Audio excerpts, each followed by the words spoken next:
আসসালামু আলাইকুম ইয়া হালাল কবুর মিনাল মুসলিমিনা ওয়াল মুসলিমাত। আল্লাহ রব্বুল আলামিন সমস্ত কবরবাসীকে ক্ষমা করে দেখ।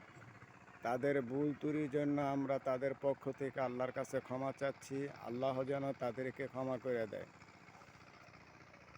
এটা হোমনা থানা রামকৃষ্ণপুর গ্রামের কবরস্থান।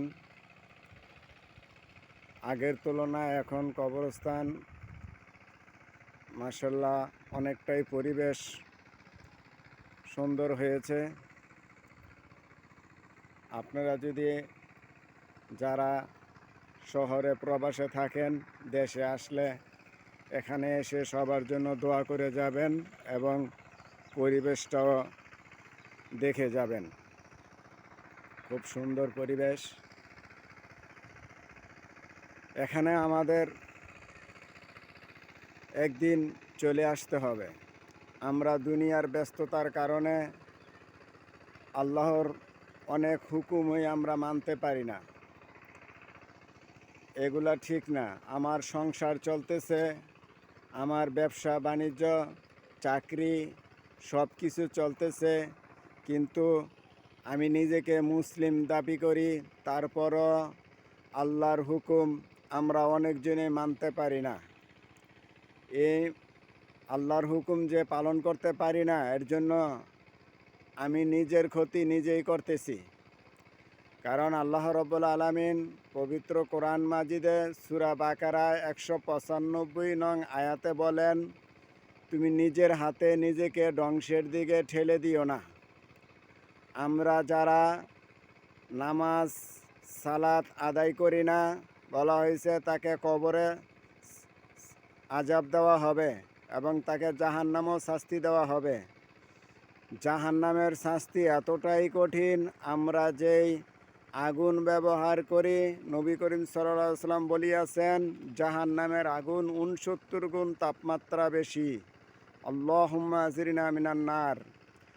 আমাদের দুনিয়াদারি সংসার চাকরি সব কিছুই চলতেছে, কিন্তু আমরা অনেক মুসলিম ভাইয়েরা আমরা 5 ওয়াক্ত সালাত আদায় করি না।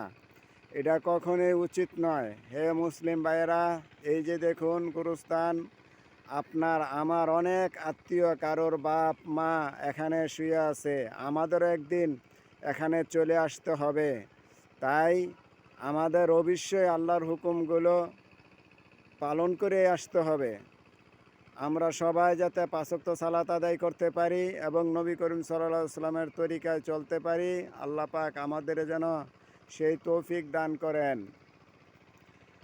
এই গুরুস্থান একদিন আমাদের আসতে হবে। তাই আমরা একটু আখেরাত নিয়ে চিন্তা করি। যদি আমরা আখেরাত নিয়ে চিন্তা করি এবং আখেরাত সামনে রেখে যদি আমরা আমল করি, দুনিয়ার সমস্ত কাজগুলাই আখেরাত হয়ে যাবে।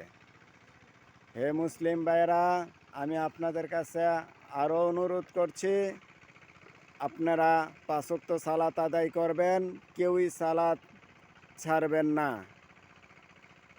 গ্রামে এবং শহরে শুধু মুরিব্বিরাই বেশিরভাগ সালাত আদায় করে এবং ইয়াং ছেলেদেরকে মসজিদে জুমার দিন বাদে তাদেরকে পাওয়া যায় না। এটা কখনোই উচিত নয়। সবার উপরে সালাত ফরজ, সবাইকেই সালাত আদায় করতে হবে।